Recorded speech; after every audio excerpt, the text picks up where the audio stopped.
बहुत पुरानी बात है। जुहूपुर नाम के गांव में हरी नाम का एक आदमी अपनी पत्नी कमला के साथ रहता था। हरी के घर 5 गायें थी। वो हर रोज सुबह अपनी गायों का दूध निकालता और उन्हें बाजार में जाकर बेचा करता था। साथ ही साथ वो 1 लोटा दूध मंदिर में शिव जी के लिंग पर चढ़ाता था। तभी वहां पर एक बूढ़ी औरत हरी से, हरी, तुम्हारा तो एक दिन भी ऐसा नहीं जाता कि तुमने महादेव की मूर्ति पर दूध ना चढ़ाया हो। मन ही मन भगवान जी से क्या मांगते हो हरी? दादी, मुझे महादेव जी का दर्शन करना बहुत अच्छा लगता है, इसलिए मैं हर रोज़ यहाँ आकर भगवान जी की मूर्ति पर दूध चढ़ाता हूँ। और हाँ, रही बात मांगने की, तो भोलेनाथ बिना मांगे ही सब कुछ दे देते हैं। ये तो तुमने बिल्कुल सही कहा। भगवान महादेव जी की कृपा हम सब पर हमेशा ही बनी रहती है। कुछ वक्त बूढ़ी औरत से बातें कर हरी घर चला आता है। घर आकर हरी कमला से, कमला, अरे जल्दी से खाना लगाओ भाई। जी, अभी लगाती हूँ। कमला जल्दी से हरी को खाना परोसती है। हाथ मुंह धोकर हरी खाना खाने बैठ जाता है। अपना खाना खत्म कर वो जंगल की ओर लकड़ी और घास लेने के लिए निकल पड़ता है कि तभी कमला, अजी, घर आते समय अगर बेल के पत्ते मिल जाए तो जरूर लेकर आना। हाँ, देखता हूँ, अगर मिल गए ना तो जरूर लेकर आऊंगा। हरी जंगल में चला जाता है।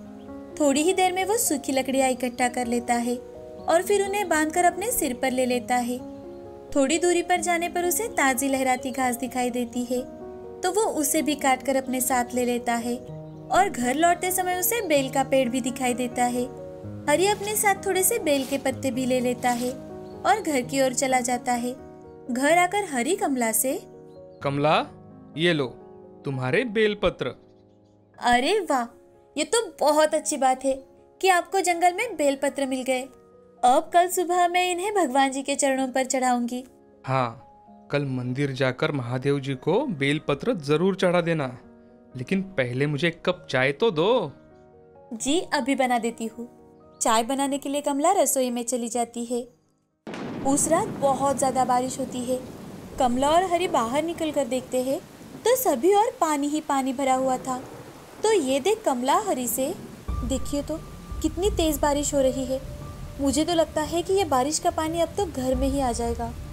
अरे हाँ कमला, मुझे भी ऐसा ही लग रहा है। दोनों भी हाथ जोड़कर शिव जी की आराधना करने लगे, क्योंकि उन दोनों को डर था कि अगर ऐसे ही बारिश चलती रही तो वो पूरा का पूरा पानी उनके आंगन में भर जाएगा और उनकी गायों को तकलीफ होगी। कुछ देर बाद बारिश रुक जाती है। ये देख दोनों शिव जी को धन्यवाद देते हैं।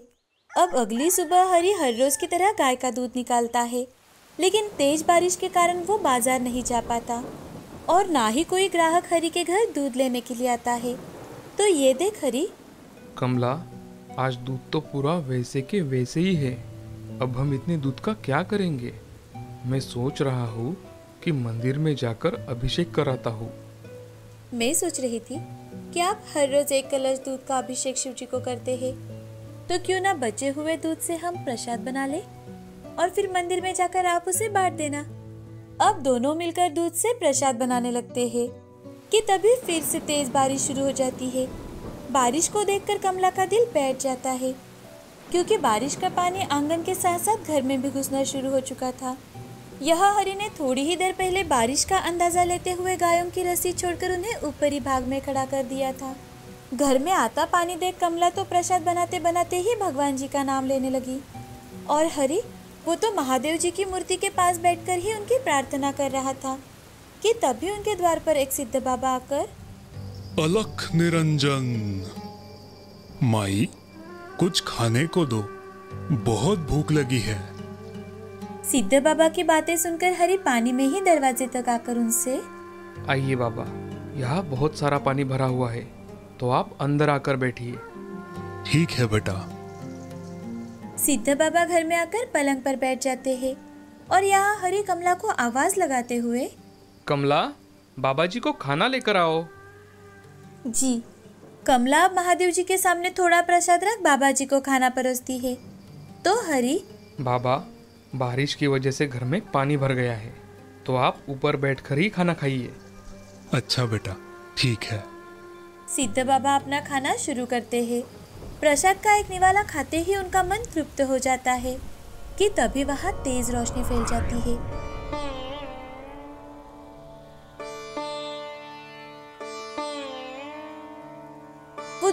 हाथ जोड़कर एक कोने में खड़े थे। तो महादेव जी, हरी और कमला, तुम दोनों मेरी प्रतिदिन सेवा करते हो, इसीलिए मैं आज तुम्हारी परीक्षा लेने यहाँ आया था और तुम दोनों ने मेरी यथावचित सेवा कर मुझे खुश कर दिया। बोलो, तुम्हें क्या चाहिए? जय हो भोलेनाथ। महादेव जी, हमें कुछ नहीं चाहिए, आपके दर्शन हो गए, इसी में हम खुश हैं महादेव जी। हमें और कुछ नहीं चाहिए भगवान जी, बस आपका आशीर्वाद सदैव हम पर बना रहे। उन दोनों की बातें सुन महादेव जी प्रसन्न हो जाते हैं और उन्हें आशीर्वाद देते हुए, वत्स, तुम्हें आज के बाद कभी गरीबी का सामना नहीं करना पड़ेगा और तुम दोनों सुखी समृद्ध जीवन व्यतीत करोगे। तथास्तु। धन्यवाद महादेव जी। महादेव जी अब वहां से गायब हो जाते हैं। कुछ ही देर में बारिश रुक जाती है और सारे गांव का पानी भी कम हो जाता है। ये देख सभी खुश थे। अब हरी हर रोज अपना काम दिल से कर रहा था। दिन बीत रहे थे। कुछ ही महीनों में महादेव जी के आशीर्वाद से उनके घर में बच्चे की किलकारियां गूंजने लगी थी। अब हरी और कमला उस बच्चे के साथ महादेव जी की पूजा करने लगे। महादेव जी की कृपा से हरी सभी और खुशियां ही खुशियां फैला रहा था। इस कहानी से हमें ये सीख मिलती है कि हमेशा कर्म अच्छे करो, फल हमेशा अच्छा ही मिलता है। बहुत समय पहले की बात है। श्यामपुर नाम के गांव में सूरज नाम का एक आदमी अपनी पत्नी सुलभा के साथ रहा करता था। सूरज खेतों में काम कर अपने घर का गुजारा करता था। सुलभा भी उसे खेतों में मदद कर दिया करती थी। सुलभा और सूरज का एक बेटा था जिसका नाम था रमेश। रमेश बड़ा ही चंचल स्वभाव का बच्चा था। उसे खेल कूदना बड़ा ही पसंद था। हर साल की तरह इस साल भी सूरज ने पहली बारिश होते ही बीज बोना शुरू कर दिया था। बीज बोने के बाद कुछ दिनों तक बारिश आई ही नहीं और ना ही आने के नामो निशान दिख रहे थे। ये देख सूरज सुलभा से, सुलभा, हमने खेतों में बीज तो बो दिए हैं, लेकिन बारिश नहीं आई, तो क्या होगा? बारिश का हम कैसे बता सकते हैं? मेहनत करना हमारा काम है, बाकी ऊपर वाले के हाथों में है। हाँ, तुम सही कह रही हो। अजी, वो मैं क्या सोच रही थी कि हमारे खेतों में तो ये पुराना वाला कुआं है ना, अगर हम उसकी कुछ मरम्मत करें और थोड़ी बहुत खुदाई भी करें तो उसमें पानी जरूर निकल आएगा और उस पानी की सहायता से हम अपनी खेती कर सकेंगे।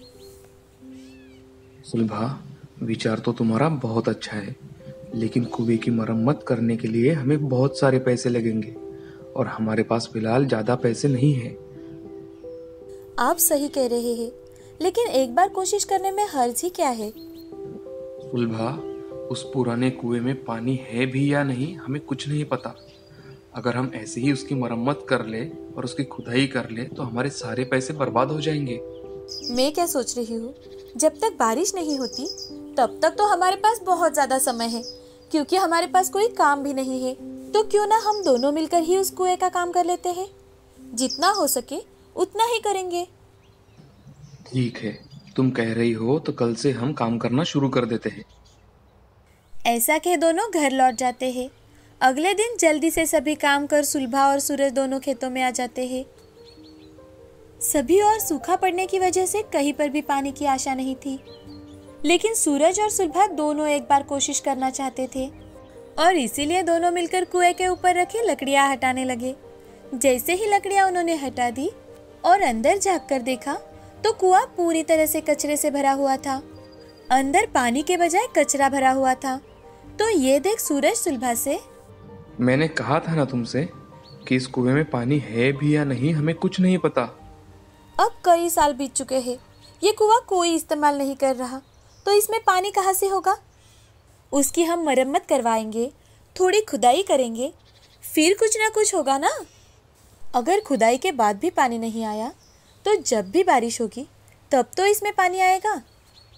चलो, तुम कहती हो तो इसकी थोड़ी खुदाई करके देखते हैं। अगर पानी लगा तो बहुत अच्छा हो जाएगा। हम हमेशा ही नहीं होगा, नहीं हुआ तो क्या होगा, ये क्यों सोचे। सूरज अब रस्सी की सहायता से कुएं के अंदर उतरता है और कुएं में पड़ा कूड़ा कचरा साफ करने लगता है। कूड़ा कचरा साफ करते करते उसे 2-3 दिन लग जाते हैं और फिर बाद में वो वहां पर खुदाई शुरू कर देता है। खुदाई करते करते उसे शाम हो गई थी। सुलभा भी सूरज के इस काम में सहायता कर रही थी। वो कुएं की मिट्टी रस्सी की सहायता से ऊपर खींच रही थी। उन्हें कुआं साफ करते करते 5-6 दिन गुजर गए थे, लेकिन फिर भी पानी की एक बूंद भी नजर नहीं आ रही थी। अब शाम के समय थके हारे दोनों घर वापस लौट आते हैं। घर आकर सूरज रमेश से, बेटा, आज तुमने दिन भर क्या किया? पढ़ाई की या नहीं? नहीं बाबा, आज तो दिन भर मैं खेलता ही रहा।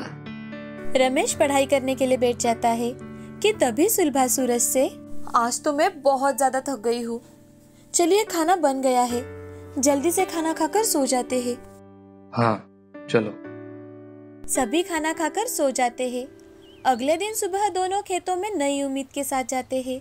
खेत में जाकर वो फिर से कुएं का काम करने लग जाते हैं और थोड़ी देर खुदाई का काम होते ही सूरज सुलभा को आवाज लगाते हुए, अरे सुलभा, ये मिट्टी ऐसे चमक क्यों रही है? तुम ऊपर से देखो, तुम्हें दिखाई दे रहा है क्या? नहीं तो, मुझे यहाँ से कुछ भी नहीं दिखाई दे रहा। रुको, मैं तुम्हें दिखाता हूँ। ऐसा कह सूरज थोड़ी सी मिट्टी सुलभा को बाल्टी में डालकर ऊपर खींचने के लिए कहता है और सुलभा बाल्टी ऊपर खींच लेती है।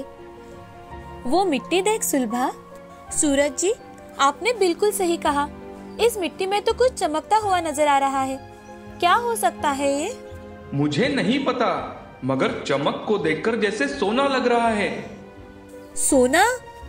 पहले हमें इसकी जांच करनी होगी, तभी हमें पता चलेगा। सूरज जी, सबसे पहले तो आप बाहर आ जाइए और इस मिट्टी को सोनार के पास दिखा कर लाइए। हाँ, अभी आया।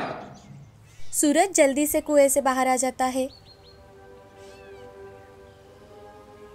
अपने कपड़े बदलकर सोनार की दुकान पर चला जाता है। जब सूरज सोनार को अपने पास की मिट्टी में स्थित सोना दिखाता है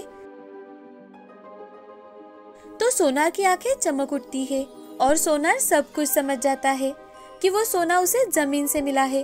तभी सोनार सूरज से, अरे वाह भाई, ये तो सोना है, सोना, जमीन का अशुद्ध सोना। इसे शुद्ध करना होगा। क्या आप ये मुझसे खरीदेंगे? हाँ हाँ, खरीदूंगा, जरूर खरीदूंगा, मगर दाम थोड़ा कम होगा भाई। चलेगा। सूरज अपने पास की मिट्टी सोनार को दे देता है और कुछ आए हुए पैसे लेकर घर चला जाता है। सूरज घर पर आते ही सुलभा सूरज से, क्या कुएं की मिट्टी में सच में सोना है? हाँ सुलभा, सच में वो सोना है, मगर सोनार कह रहा था कि वो अशुद्ध सोना है, उसे शुद्ध करना होगा। शायद हमारे पुरखों ने इसीलिए इस कुएं को बंद करके रखा था। सुलभा तो इस बात से बहुत ज्यादा खुश थी कि उसके खेत के कुएं में सोना मिल रहा है। अब सूरज दिन भर मेहनत करके कुएं की मिट्टी निकाल रहा था और फिर सोनार के पास ले जाकर उसे बेचा करता था। ये बहुत से लोग देख रहे थे, लेकिन किसी को ये बात समझ में ना आए कि सूरज कहाँ से वो मिट्टी लेकर आ रहा है। इसकी वो पूरी तरह से खबरदारी ले रहा था। एक दिन सूरज सुलभा से, सुलभा, आज हमारे सोना देने वाले कुएं की वजह से हमारी परिस्थिति में कितना सुधार आ गया है। हमें इसमें से कुछ पैसे गरीबों में भी बांटने चाहिए। आपका विचार तो बहुत अच्छा है, हम ऐसा ही करेंगे। कुछ ही दिनों में सूरज बड़ा अमीर आदमी बन गया था। साथ ही साथ सुलभा ने भी अपने लिए कुछ गहने बनवा लिए थे। घर की कुछ जरूरत की चीजें भी उसने खरीद ली थी। उन दोनों ने गरीबों में अन्नदान किया, जरूरतमंदों को पैसे दिए। इस तरह से सूरज और सुलभा का परिवार सोना देने वाले कुएं की वजह से सुखी और समृद्ध हो गए थे। लेकिन फिर भी उन्होंने खेती करना बंद नहीं किया था। उन्होंने अपने पैर जमीन पर ही रखे थे। इस कहानी से हमें ये सीख मिलती है कि मेहनत करने वालों की कभी हार नहीं होती। अपने नसीब में जो लिखा होता है वही हमें मिलता है।